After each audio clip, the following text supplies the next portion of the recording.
Venice, city on the water. A place of beauty and romance that attracts millions of visitors every year. Just a few steps from the well-trodden tourist routes, there's a very different Venice, one populated by fascinating creatures.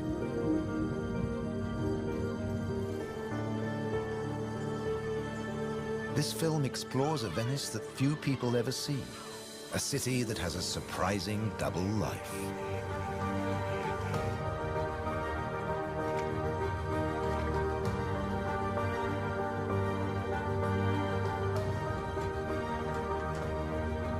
There are secret places and wild creatures in this watery world that most outsiders never discover.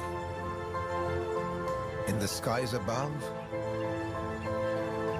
on the beaches, and in the canals are the true Venetians that live in every hidden corner of the city and the lagoon. Wild Venice is their home.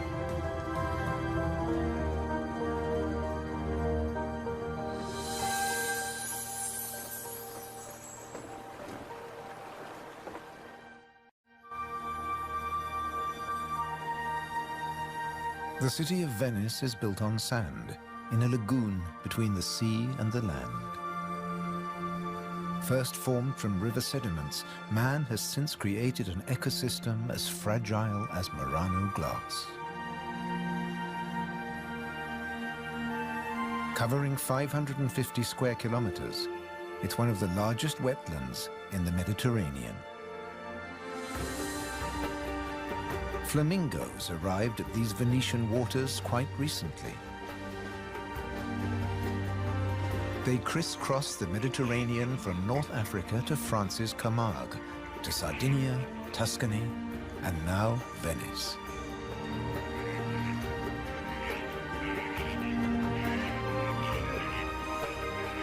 They feed on vegetable matter and small creatures they find in the mud of the lagoon. In the shadow of Venice, the lagoon is the northernmost flamingo habitat in Europe.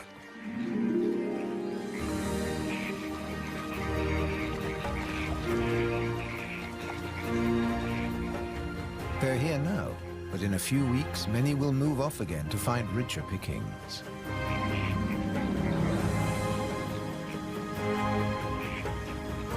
Their takeoff may look clumsy, but once in the air, their flight is balletic and elegant.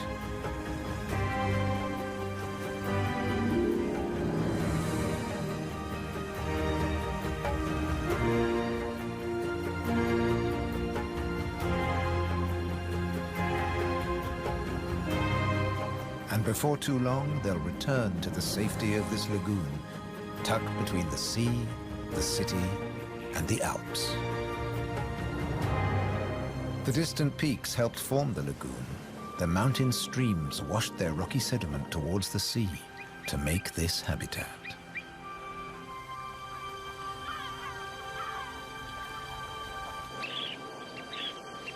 Some of the lagoon's other birds are ready to leave. Dunlin, small waders, fed well in the rich mud. They rest on the wooden piles that support the whole of Venice.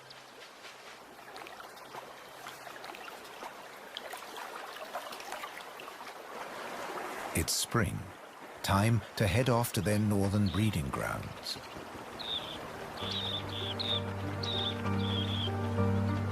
But the cormorants won't be lonely this summer. As the Dunlin fly away, other birds are flocking in. A bird's eye view reveals the full beauty of the lagoon.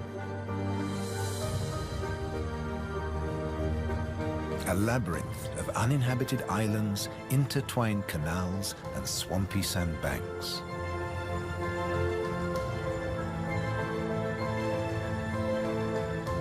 These marshy wetlands are known as the Barene.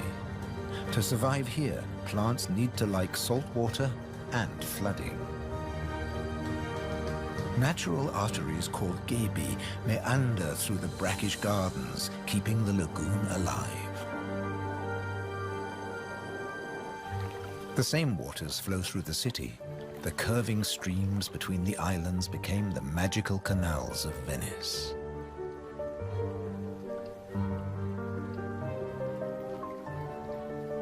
This is the city of bridges.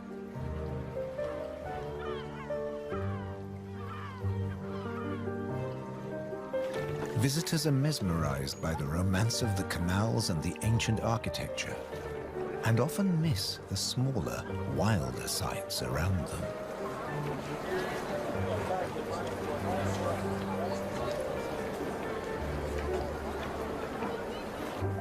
These mussels are true Venetian natives. And now, in spring, they're breeding. The males spawn into the water, and each female produces up to 10 million eggs. Most of the larvae are eaten by other inhabitants of the canals, but up to 10,000 young shellfish will survive.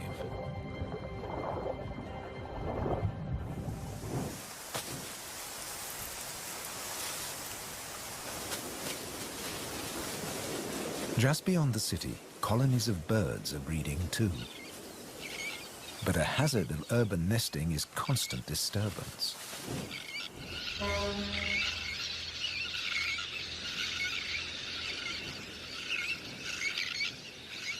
Little terns will quickly fly back to their eggs and can miraculously find their own nest scrapes in the crowded colony. Their cousins, the sandwich terns, lay their eggs directly onto the sand. If the terns are disturbed, they have little time for incubating their eggs. The sand won't keep them warm for long.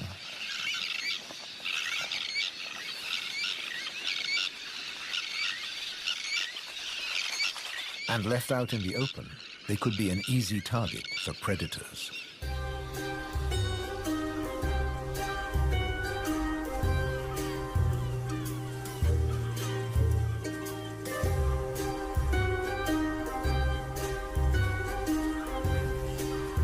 Foxes are the biggest predators hereabouts. But from the air, he's easy to spot.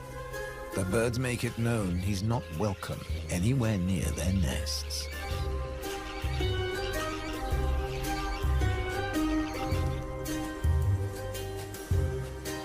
Foxes would rather not get their feet wet.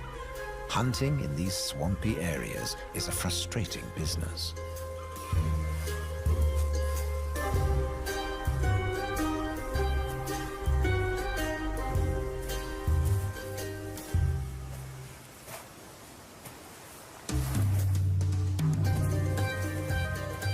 The grand leap disturbed another nesting bird. Now it's a question of following the scent.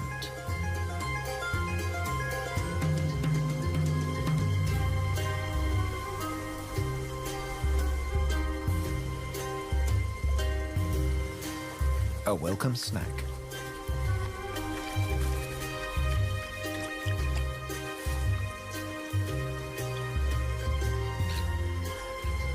Just beyond the sand dunes is the busy colony.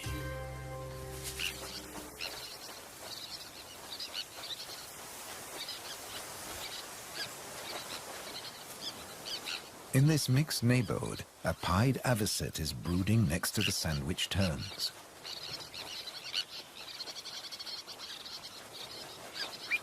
With nests so closely packed, there can be conflicting territorial claims with the common terns.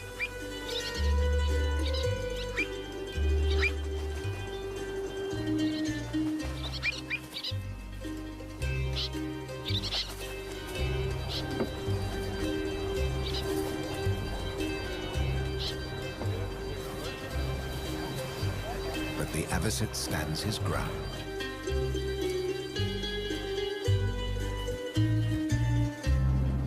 The Grand Canal is the main waterway of Venice, dividing the city in two. It follows the course of the ancient river Brenta that runs from the Alps all the way into the lagoon. It offers a journey through architectural history, starting in the 13th century.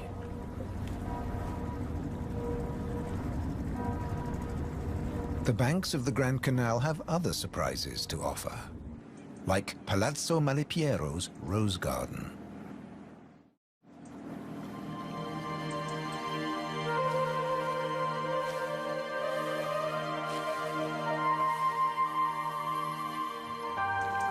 Nestled between the buildings is a hidden paradise.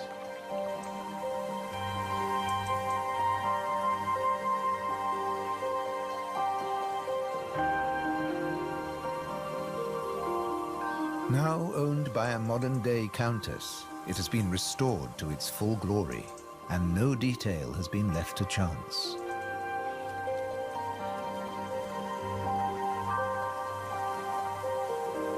With the luxury of space in a city whose every square centimeter is exploited for maximum profit, it's also a sanctuary for many small animals.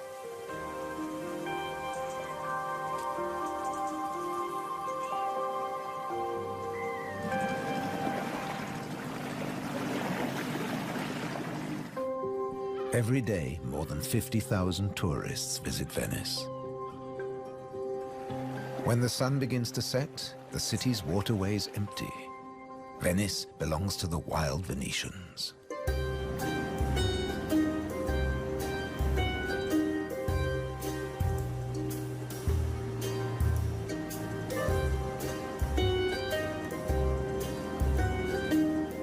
Rats prefer to search for food in the cool night air.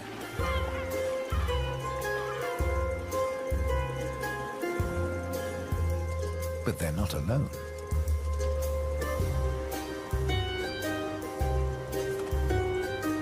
Pine martins are hungry too, and rats are on their menu. Pine martins are welcome in the city as they're natural rat catchers.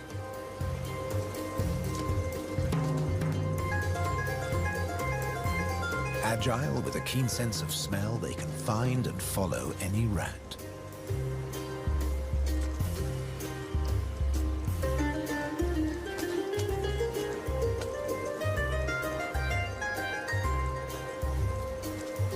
But they're endangered too.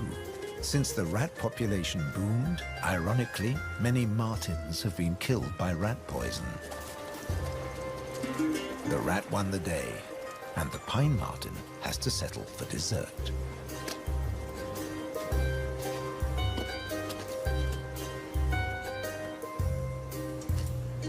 Not such a sacrifice, as pine martens are omnivores. Both meat and veg are on their menu. And sometimes the vegetarian meal is an easier option.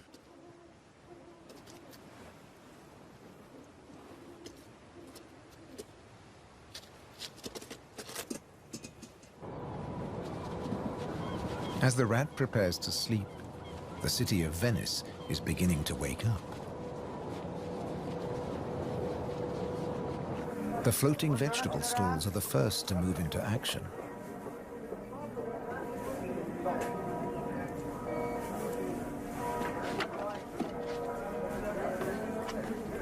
Soon these silent waterways will become busy highways again. In the 18th century, over 8,000 gondolas navigated the Venice canals. Now there are only about 400 left. Life in Venice may be moving with the times. But one thing never changes. It dictates the daily rhythms of the city and the lagoon.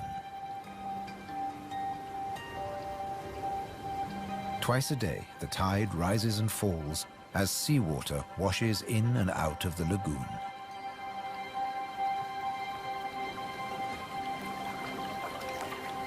The water level changes by up to 60 centimeters. Smooth lakes disappear into swampy wetlands, only to return hours later.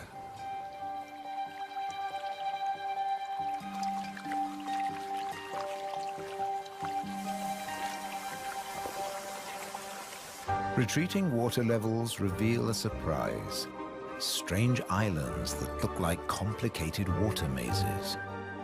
In fact, they're fisheries at the edge of the lagoon. known as the Valle da Pesca.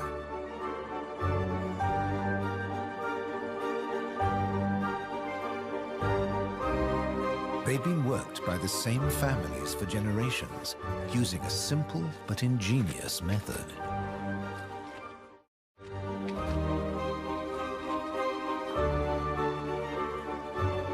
Nets are lowered into the locks that span the water channels.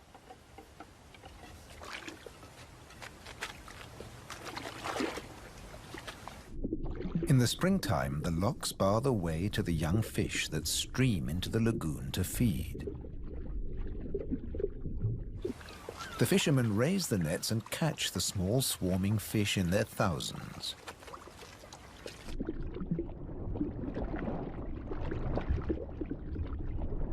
It's easy to scoop them out, but these fish are not for eating.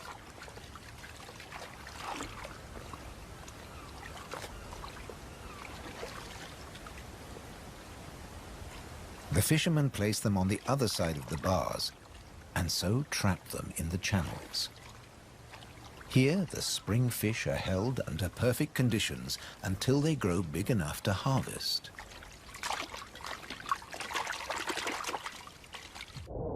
In the autumn, when the fish try to return to the sea, they're simply netted again.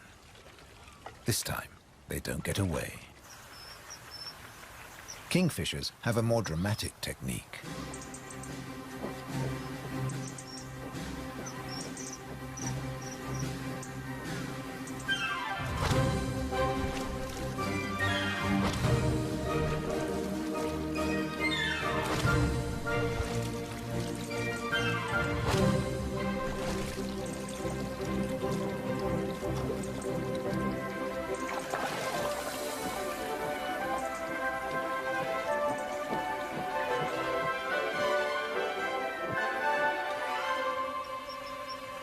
They catch up to 20 fish a day, but need even more if they have nests with hungry growing chicks.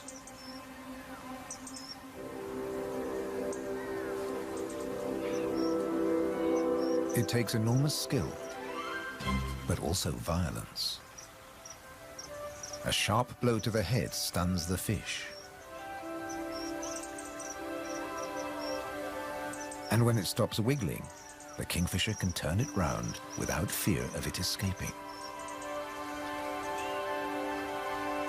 The scales and fins of the fish need to be in line.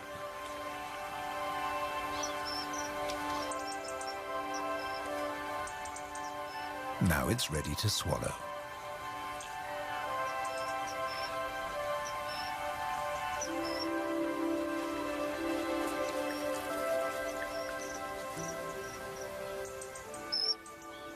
These shallow, brackish waters at the edge of the lagoon are perfect hunting grounds for a kingfisher.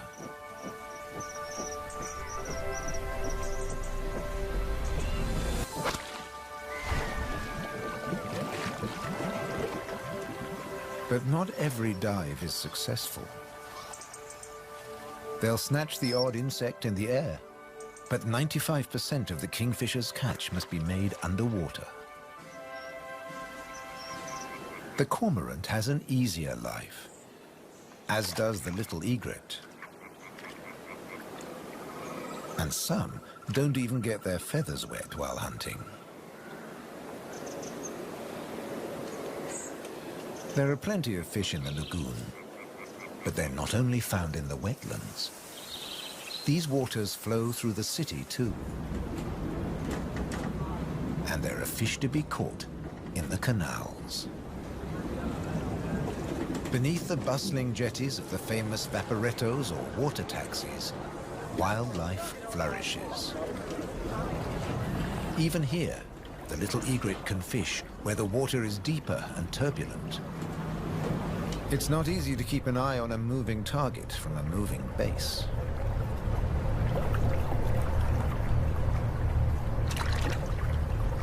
But persistence and patience pay off.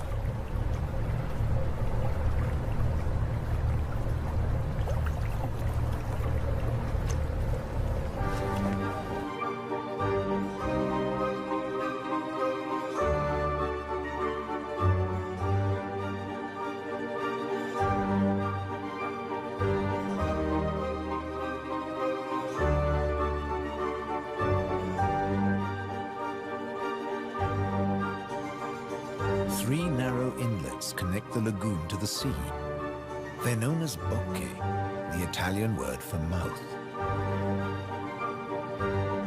In spring, the fish travel into the lagoon because it's shallow, warm, and full of food. And in the autumn, they travel back out to the Adriatic Sea.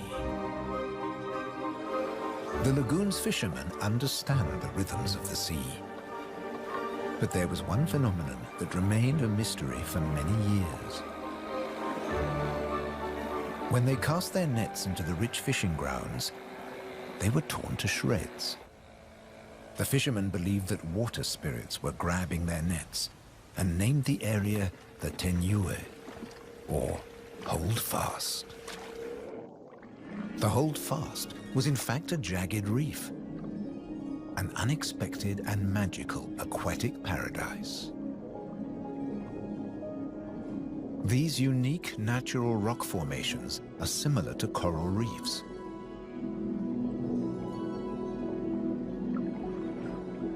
They're home to all kinds of remarkable creatures. Serpent stars, or marine annelids.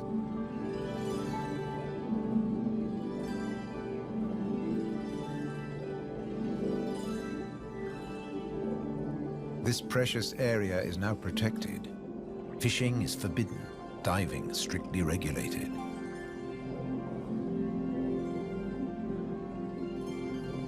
Even harvesting a shellfish delicacy like these canestrelli is banned.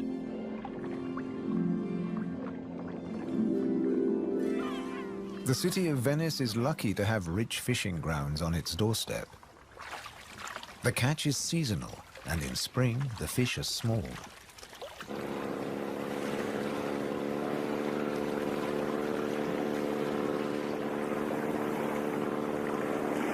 But the fishermen will go out, as long as they can find a buyer. Only the weather can hold them back.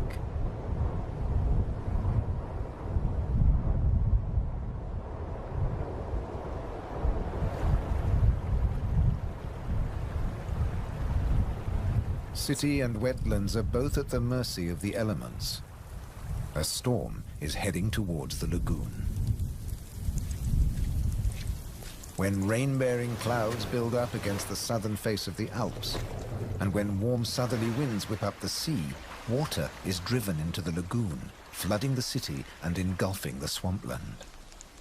This extreme high tide is known as aqua alta and can be disastrous for ground-nesting birds. Thankfully, it's rare in the springtime. It strikes more often in the autumn. Storms can vanish as fast as they arrive, and the limpid sunlight that Venice is so famous for bathes the city again. In early summer, Venice teems with tourists. The Bridge of Sighs is a popular attraction, but few visitors realize that real Venetian life is happening just a short distance away. In the Giardini, a spacious and peaceful city park, there are some surprising residents.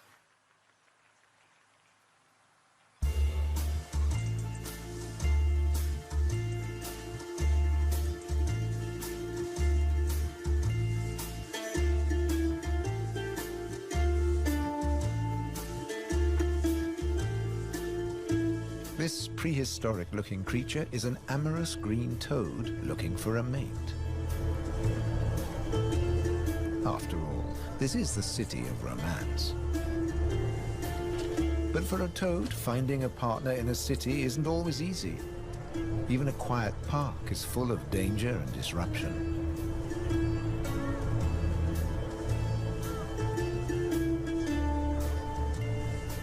On the plus side, few of the park's visitors notice the presence of the toad, as it blends in so well with its surroundings.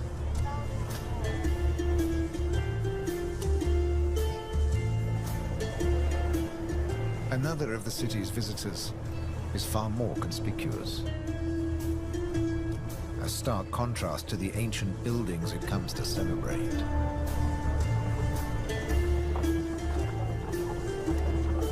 and a danger to the fragile city. The toad at last finds a more secluded waterside spot. Soft light, gentle fountains, the perfect place to mate. Venice is full of secret places hidden away from the main tourist routes. A traditional gondola repair shop nestles between the city's Zattere and Dorsoduro districts.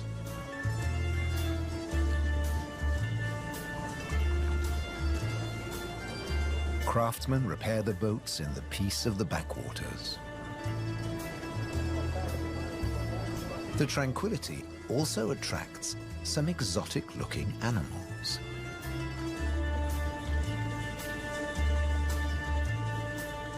Geckos are not native to Venice, but they've settled in well here. During the day, they'll sun themselves on warm stone.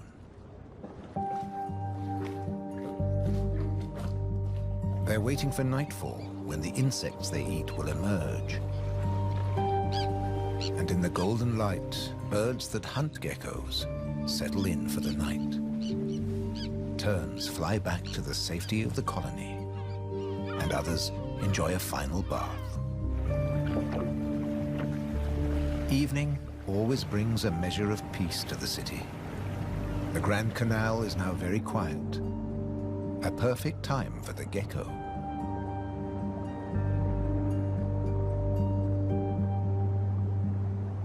Geckos have evolved specially adapted feet that make them excellent climbers.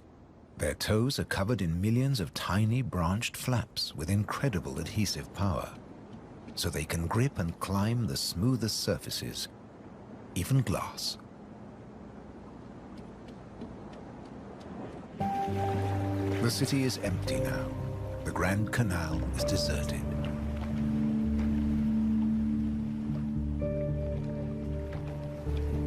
The evening's activity has passed to Venice's bars and restaurants.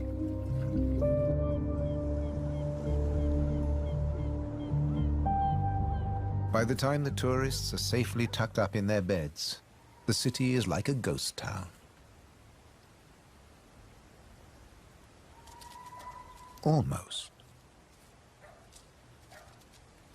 A rat has ventured out to make the most of any scraps left behind. He must take care not to become a meal himself. Owls on the prowl. One little owl is distracted by bright lights. There's nothing here but fruit. No good for the owl.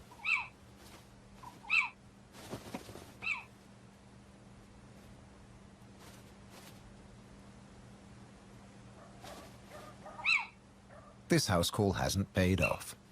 Time to make a swift exit. The lucky rat will make it home tonight.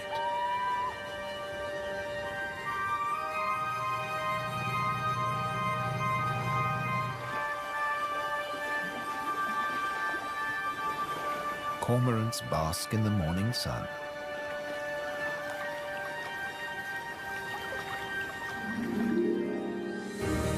The terns start fishing early. The colony is now a hive of activity.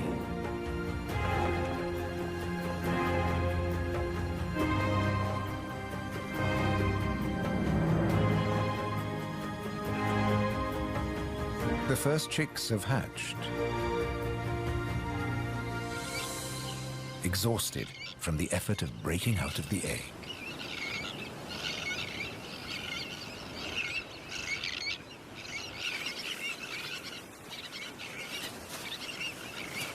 Around them, the colony has turned into a busy Italian restaurant as the adults noisily deliver their food.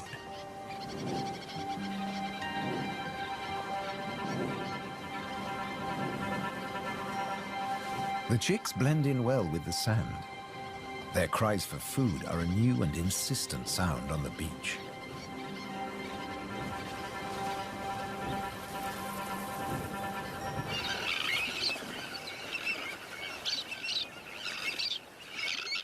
Their calls are echoed by the adults, who do nothing else but feed these demanding youngsters.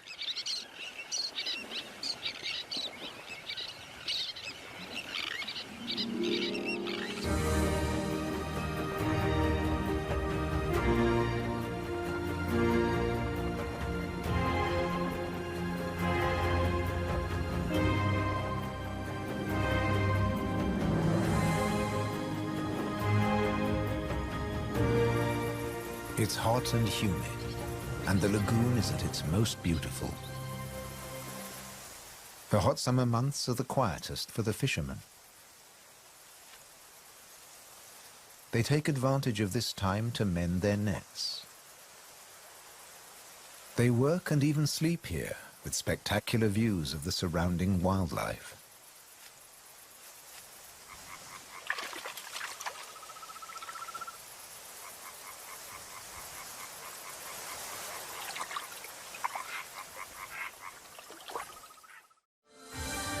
About 8% of the lagoon's surface consists of islands. 20,000 people once lived on Torcello. Now only the cathedral tower remains. Burano is known for its colorful buildings. San Francesco del Deserto is home to a Franciscan monastery. The island of Madonna del Monte is being swallowed by the lagoon, but the ruins of its monastery still stand proud.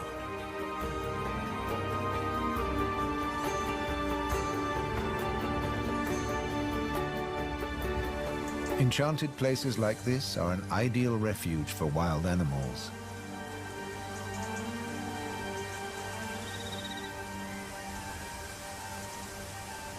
And the island's ancient monastery has some new inhabitants. The ruins are the perfect place for kestrels to nest.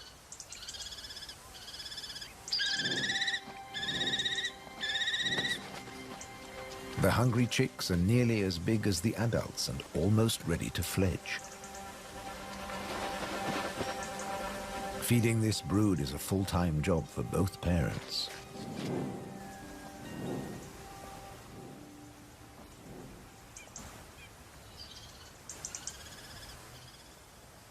Finally, curiosity gets the better of the young birds and they start to emerge from their hiding place.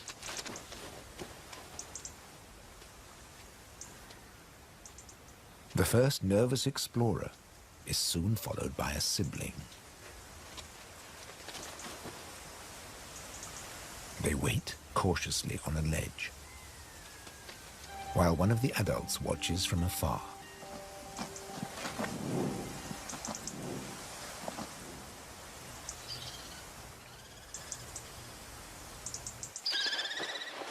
Their mother returns with food, and the young kestrels jostle to get to the front of the queue.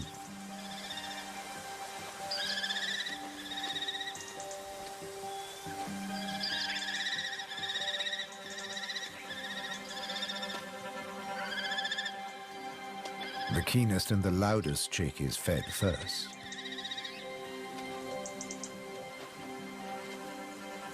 Soon the food parcels will stop. It's almost time for the young to leave the nest and fend for themselves.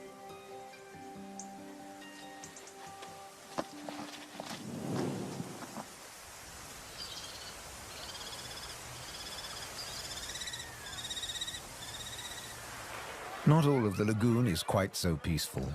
Venice's Lido, with its luxury hotels, is where the human bathers gather.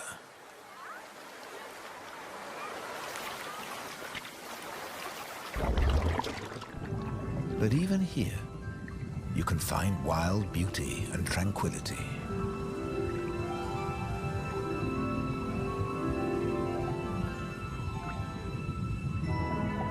In the Tenue, Venice's reef, one of nature's most delightful performances is in full swing. The squid's mating dance. The pair move together like synchronized swimmers as waves of rainbow colors pulse along their bodies.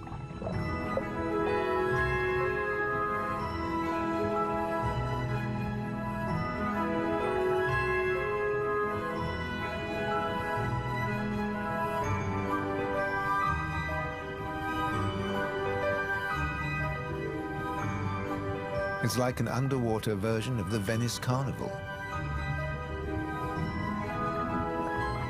complete with face masks and disguises.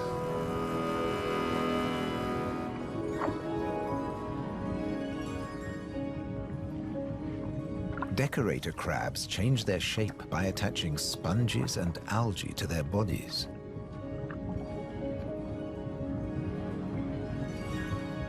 These bizarre disguises are excellent camouflage. The crabs creep past their neighbors and predators like living rocks from the seabed.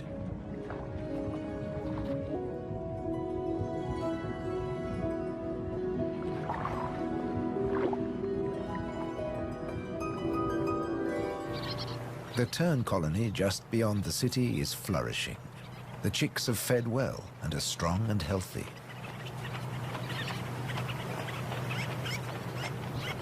The young birds are gathered in a creche, with 1 or 2 adults looking after them all.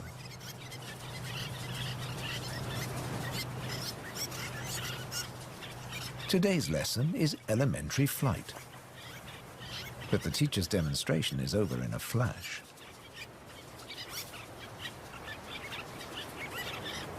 The young birds flap their wings to exercise their growing flight muscles, but they're not ready to take to the air yet.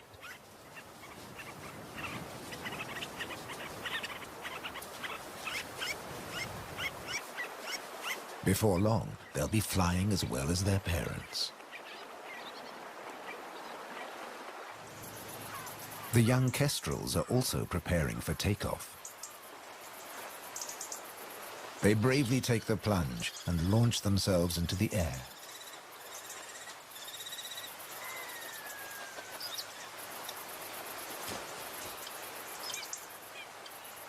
Dropping from a height makes their first flights easier. Once in the air, they're in their element and can glide and flap back to safety.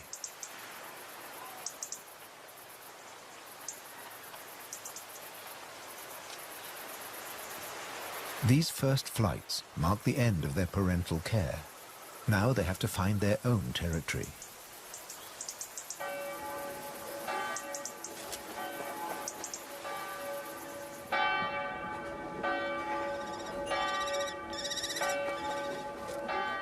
One of the kestrels has made its way to the nearby island of Burano. It's unlike the remote nest site, but it still has everything the kestrel needs. Just like the ruins, the brightly colored walls offer protection. These birds are welcome visitors, and the people here seem happy to have a kestrel watching over them.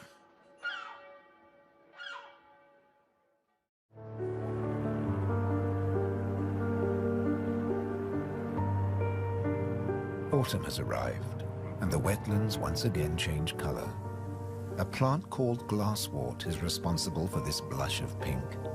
It flourishes in the swampy salt marshes.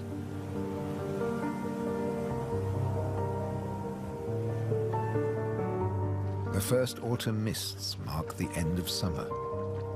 The bright, humid days give way to cooler, grayer hues.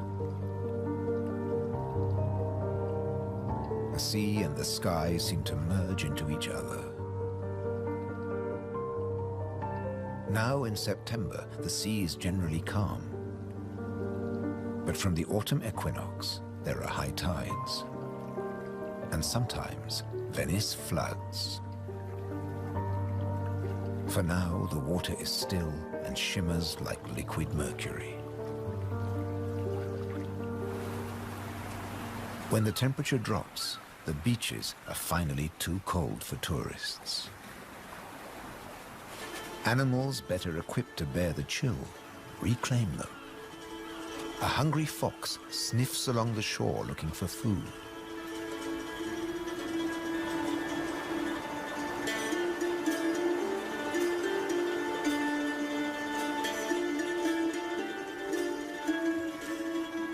The fox has an excellent sense of smell and can see well in the twilight. It has picked up a strange scent. Something smells good to eat. But quite where this food is hidden is a mystery.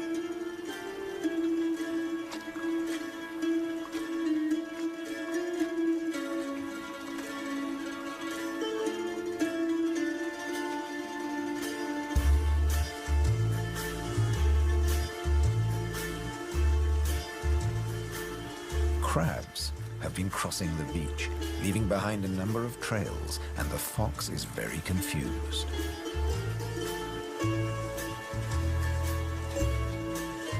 Finally, it follows its nose and comes face to face with a crab.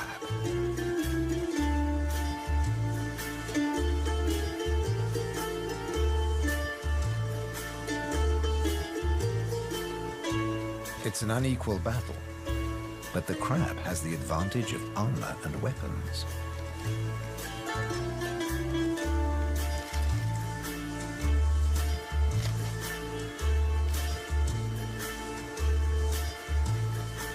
This meal is more trouble than it's worth.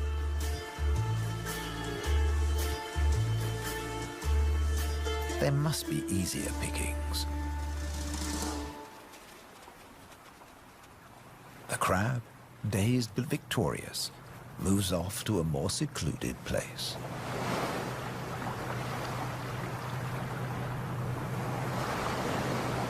More crabs congregate on the shoreline looking out to sea. But just across the water, the residents of Venice are having a less comfortable time. The waters of the lagoon are creeping into the city.